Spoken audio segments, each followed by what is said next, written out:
action. Good evening, Dean. How are you? I'm good. Awesome stuff.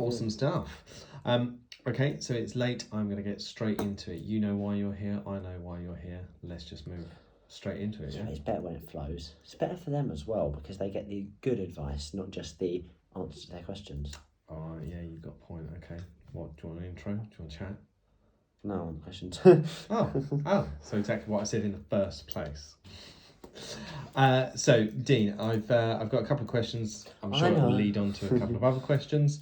Would you like to introduce yourself at all? I'm Dean. I'm his son, and the other one's son. I've been adopted for almost 10 years now.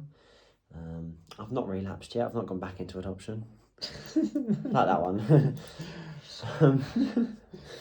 No, we decided to keep you, didn't we? Yeah. You decided to keep us. Seems like it's working out all right. Yeah. Life's great. Thinking back to almost 10 years ago, so you got to cast your mind back. Cast your mind. Oh, I can remember it like it was yesterday. Can you? I can remember it like it was 10 years ago. Do you think that there was anything that stood out for you that sort of made you feel particularly settled, secure, or anything? It's every time. Can we just play one of the old videos for this bit? No, we may not. Like cut and edit. Toys. Yep. Would help to get the right bed covers. Mm-hmm. I've got to tell at least one bad story about you to make Shona laugh. Okay, so you can tell this story, but you don't get to tell the broken story. Oh, I'm telling it all. Well, no, you don't get to tell both. I'm throwing you in the dirt here. I'm going to tell you everything. Just like, obviously the toys and stuff, I have 7, so that helps. And obviously, if you're adopting younger, like, even better. Throw something shiny at them. Yeah. Something shiny. Well, it doesn't actually shiny, like, but... Do you think that helps, actually? Like, it helped me because it, like, especially, obviously, I got more into, like, gaming and Lego and stuff than, like, proper toys. So, like, things that I could go and do independently for hours, you know, so it's kind of good if I needed, like, some time or whatever, I could just go and play some, like, Xbox or do some Lego or something like that. It is adorable that you think at the age of 7 you would go off and be entertained for hours at a time playing Lego on your own. Well, not just Lego, but like, my point is that with the toys and stuff, I could go off even for half an hour and just go and be even like, half an hour, not a chance. Yeah, 10 minutes. That's me. No, let me finish, right? But my point was that I could go off and do these things. I had the option. I don't think I ever did, but I had the option, is what I mean. Like, if I wanted to, I could have gone play Lego for an hour and really just like comprehend my feelings or something. You know, as every 7-year-old does. So I'll tell you something interesting, something that perhaps you don't necessarily remember. When Dad and I would say to you, why don't you go off and play Lego or something like that, you actually used to see that as a punishment. Did I? Yeah, you used to think that we were telling you off because it meant what we were encouraging was for you to go and have a little bit of independent play. I didn't see it that way. No, you saw it as a punishment. You saw it as we were... I'm going to use dramatic terms. You saw it as almost like a rejection, and we were sending you away. Why would you reject me? Look at me. I'm amazing. How could you reject this? Well, exactly. Just ask a bunch of answers. Maybe just sort of tidy up your hair and... Been at cadets, I've got an excuse. But yeah... So toys helped. Also, just like the openness you had and stuff is about anything and everything. Obviously, certain things you might not tell me until like later, but that's understandable. But like, there's just the general openness about what's going on, like that, and not just even to do with just in general. Helpful. It's quite a lot of, like, I imagine quite a lot of adopted parents, but also just in general have taboo topics, and obviously the fact that there weren't any made me feel really comfortable. Okay. Do you, I mean, on that, you sort of said, you know, in those early days, there might be certain subjects that we didn't broach or whatever. Do you feel, like you've just said that you don't feel like there's any taboo subjects. Do you feel like there's ever been moments where you thought, oh, I'd love to ask about this, but I don't know if I can or should? No, like, if I had a question, I would just ask it. It's obviously where I've lived here, and I've got like a good memory and stuff, so I know half of it anyway. Yeah. And the things I don't know, I'm quite happy not knowing, you know. Like, I don't want to go into the deep details of it all if I can avoid it, because, you know, repression is a wonderful thing. So, But just saying about in psychology, I'm not so one broken, would but- argue, and considering that there's two social workers in the room, okay, so you've got Shona Oh, Shona won't do anything to help me. and young Mandy. Now they would argue that you are being incredibly avoidant with that as a response. No, I mean, it's a little bit avoidance, but also, like, I'm quite happy as I am, you know. I'm like, I have childhood trauma, but it's not traumatized me, if that makes sense. Yep. Like, you know, it's not, I'm not like, I don't know, like flashbacks and PTSD and like, it's happened. And I remember a lot of the bad stuff. I don't really remember anything. Do I remember one Thomas the Tank Engine train ride. That's the only good memory I have of those days. But my point is that, like, you know, that some of the worst stuff, I'm quite happy, like, not knowing it. I'll either remember it in my own time or ask in my own time. But I'd rather not, because it could, like, trigger me. Like, I don't really have any triggers, right, at the moment. I like it to stay that way as well. Because I could ask about it, you could tell me, and it might bring back a memory, and then, so it is avoidant. But it's a good type of avoidant. So it's almost like a protective shield of, do you know what, you're content. What you don't know can't hurt you. Yeah, and you're content with what you've got. I know enough, and I know, like, the general story. Like, you know, and people don't really ask about the details. They're kind of just like, oh, that kind of sucks. Are you okay? Yeah. So it's like, I don't need to go into the details. I don't want to go into the details, so I won't. Which I think makes sense, and I think it is. Ultimately, it's your choice, isn't Exactly. it? And I think. Again, what we've talked about is it is your choice, providing you know it is your choice. As in, there's a door there.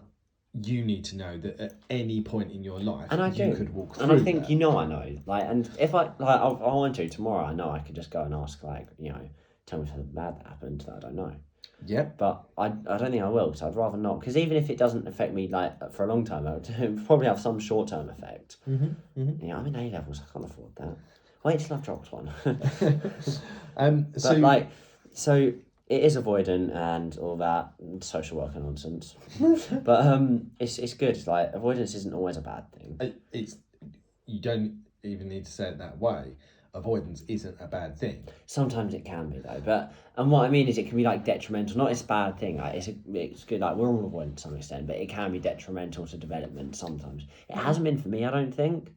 No, I think, again, like, you know, it's a coping mechanism. Yeah, so in psychology we call it a defense mechanism. Yeah, and I think that's fair. I think, you know, it is exactly that. Yeah, and I'm not, like, complaining. You know, it's obviously it's there to protect me. It's the, like, unconscious protecting itself, and I'm quite happy to let it just do its job. You know, okay, yeah, stuff happened to me. I remember some of it. I don't remember some of it.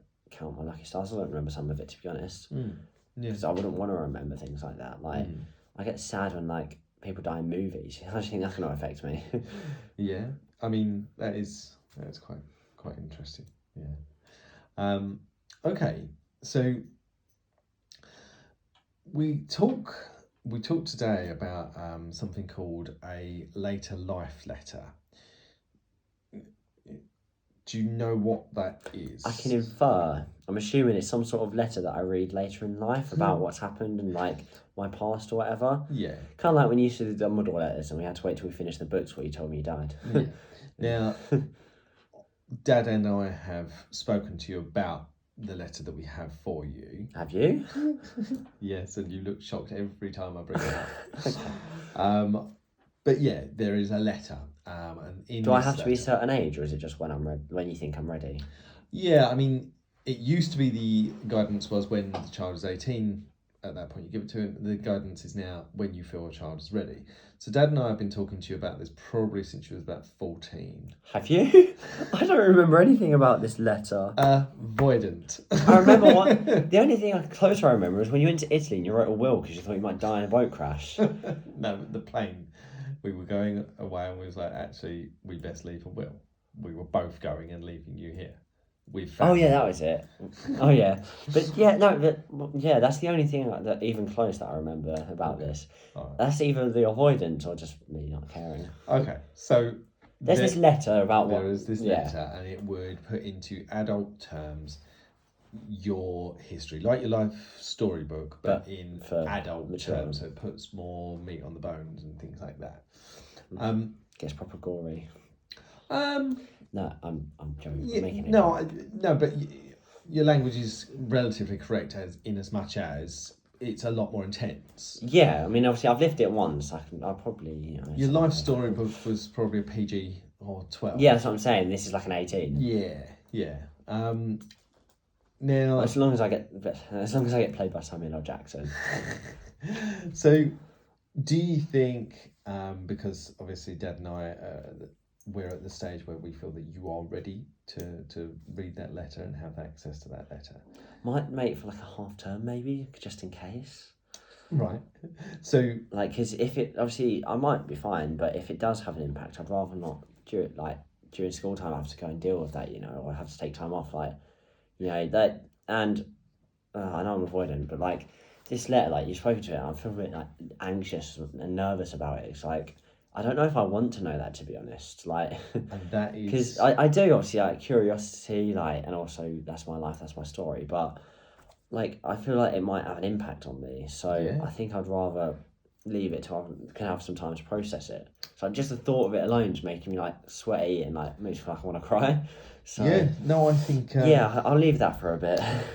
And there are adoptees that have reached 18 and said, no, not interested. There's adoptees that have reached 21 and went, still not interested. There are adoptees that have never opened it. So there is never a pressure I know. for you to open It's it. good that it's there. But it's that knowledge, and I will continue to remind you that it is in existence. It's that knowledge that it's there. And Yeah. should you come to the point where you want to open that letter and read it, Where is the letter? it's kept safe. So that's probably not in the house then.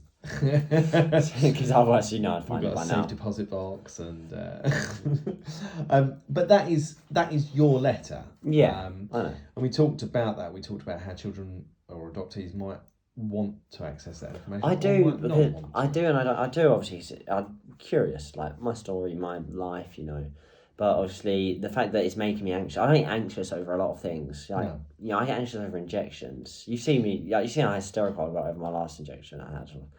So like, I'd rather not.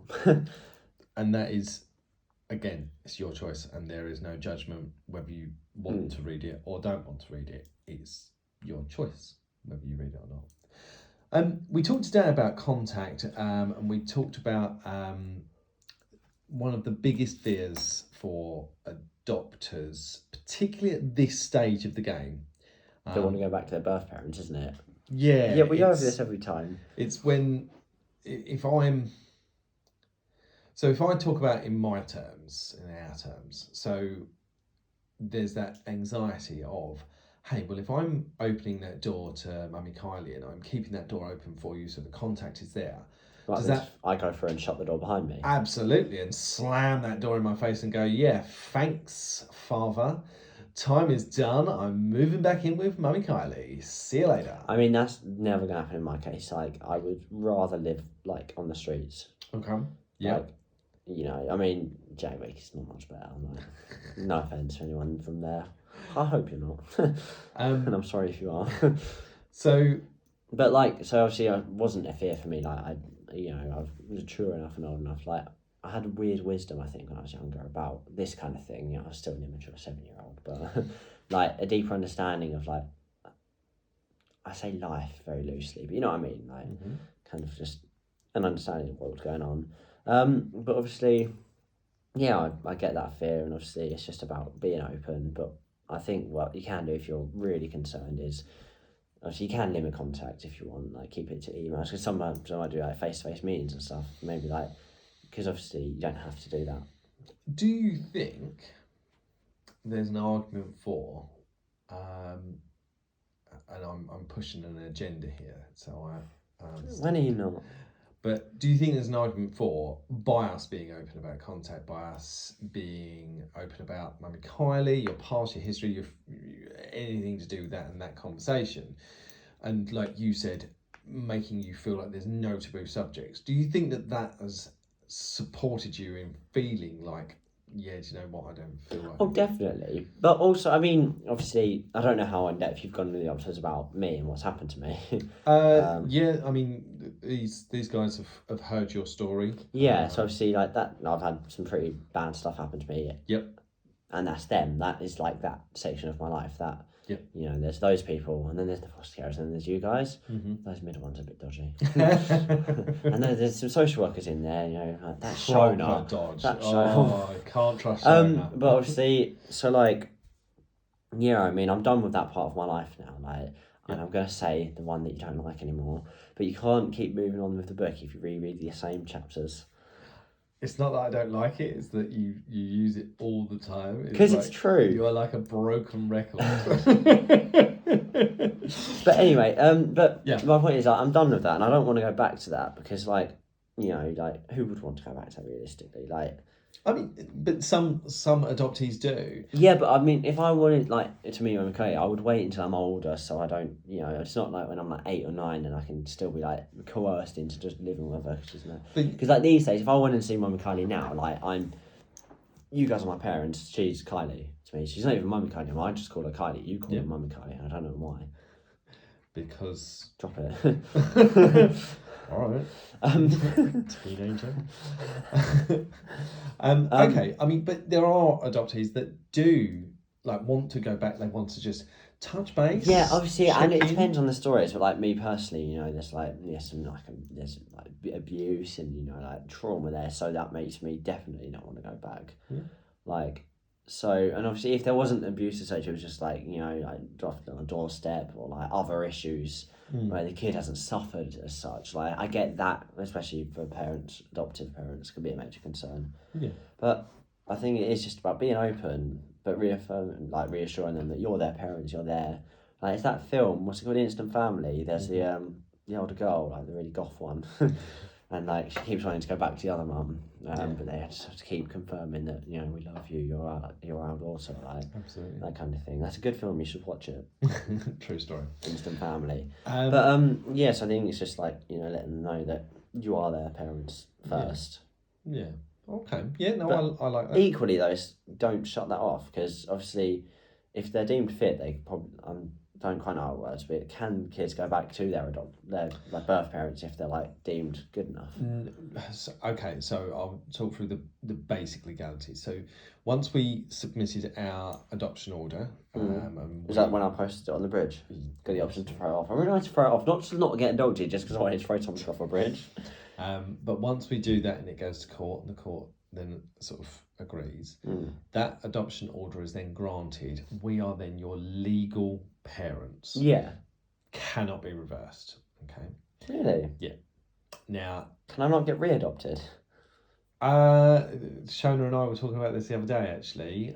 As in, if Dad and I had died on our trip to Italy, and Nana and Grandad then took you in, they would be your legal guardians. But not my parents. Could they then go on to adopt you? We're not sure, so Shona's looking into it. I mean, at this point, I'm 16, if like you guys die on some boat trip in Italy because you're going too fast or whatever, they'll be my legal guardians until I'm 18, and they're my grandparents, like. Yeah. But as for parental responsibility, parental rights, I don't know right now, I'm assuming now because 16. 16 because I can get like an emancipation if I wanted to. Like, so I have a lot of parental like guidance, responsibility, that kind of thing. So I can have my own child. So you'd be able to move back in with Mummy Kylie. Right, let's go. And you could, but she wouldn't become like my legal parent. I might as my parent, but she wouldn't legally be. So she couldn't like make like cadet trips, like sign off for them. She could only do that. I don't think so. Would she be classed as maybe like a carer or something? Yeah, I think so. I mean, I don't know for definite. Or like a guardian, but you're definitely my parents unless you die. Yeah. Good to know. Where's the kitchen knives? So it all gets a little bit. All right. Anyway, back to the questions. Yeah. Okay. Having 2 dads, how's that been? Awful. Hate it. Honestly, it's disgusting. It's not right. What's the best bit about having 2 dads? The worst bit about having 2 dads? The worst bit is the people taking the mick. Yeah, it does happen. I'm not gonna sugarcoat it. If you're, let's say, is there any same-sex couples in your group? There's a same-sex couple. Yeah, we've got Charlie and Mike. Cool. Sorry, I'm just My brain stopped for a second Processing. there. So anyway, that's awesome. Completely. So you were saying that some people will take the mick. Oh yeah, so the same sex couple there, yeah. Like you're gonna, if you do go through with it, I hope you do. They're gonna get taken the mick out of. But it's about like reassuring them that, you know, being gay is okay. What is it? We're here. We're queer. We live in existential fear. Isn't that just like modern power? Anyway. Wow. That's not the point. But so, firstly, you know, it's making sure they're not like homophobic as a kid, like, but it's also like removing, like, if they've got friends and stuff, or like friends' parents that are a bit homophobic, it's removing that from the environment. Yeah. You know, I accept everyone, no matter their opinion, but some opinions are just wrong. So you've lived this 9.5 years, almost 10 years. I've only really ever had like 2 issues with the whole like gay parents thing. So in like, or 2 bullies. Yeah. So in 10 years, when you say, "Oh, people are going to take the mick," there's been a few like here and there, but like I mean like bullies and stuff. There'll definitely be at least one somewhere. Yeah. And like obviously later on in life as well, it might like people might take the mick. Like my friends make jokes about it sometimes, you know, and I get they're joking, but obviously it's still just like accepting that as part of that. Like chances are the kid's gonna, you know, have a tough time with it sometimes. Yeah. But and obviously it sucks. It shouldn't be like that, but hopefully there's new generations and stuff. It's a lot less it's bad. getting better. Yeah, it's definitely. But anyway, having to do that. The worst bit is like the bullying and the people taking the mick. And also though, one of the really bad things that I find is that like people who are homophobic, I really like struggle with them sometimes because, and even if it's not directed at me, like because obviously of you guys, I feel like protective of you, and like I'll pick fights with people who are homophobic. Yeah. Mostly I win them. Not physical fights, I'm like wits and stuff. You see like this makes me look like strong, I'm not. I mean, that's a challenge, isn't it? When you that's my biggest issue, and your like adopted kid might have the same issue in the fact that any like homophobia and stuff they might see as a personal attack on the parents, which I do. You can be homophobic to me. The thing is, I don't care if you're homophobic towards me or mean to me. It's like other people. I stick up for them. Yeah. Stick up for the little guy like you. Yeah. Because you're smaller than me. Mm-hmm. And I bet Shona's gonna love that one. what's the best bit about having 2 dads? Is there a best bit? I'm trying to think. I have a good wardrobe. It all matches. That is like that. No, that is genuine. Though. Trust that me, is if you were skill. raised by your dad, that wouldn't have happened. No, but see, it's the gay thing, isn't it? No, but like genuinely, like everything in my wardrobe just matches all the other stuff. It's great. Like I can just grab any 3 like items of clothing and match. And I genuinely think that it's just the gay thing. But anyway, I think just how accepting I am of the world and how accepting you guys are. Because obviously, as like a gay person, I'm trying to be careful how I word this. But chances are you're probably not going to be any like isms or phobics or whatever. Like you're probably going to be quite an accepting person, to be honest. Yeah, I mean, it's not. They don't go hand in hand, but I suppose. But you know what I mean, like especially like LGBTQ community and stuff, and like religion and stuff. I'm sure, like you for example, you don't really have a problem with any specific like race, and like I've never known you to be homophobic, like xenophobic, like race, ever. Like so. Xenophobia. Religion. Oh yeah, no. Oh dear. Well, isn't it a good thing that I don't even know what it is? Ignorance is not bliss. They lie to you. Well, surely it is, because I don't even have to look into these isms to know that I don't have them. Or is it that you're ignorant of the ism and so you just end up doing it because you don't know it's a bad thing? No, your generation love a label. See? You done?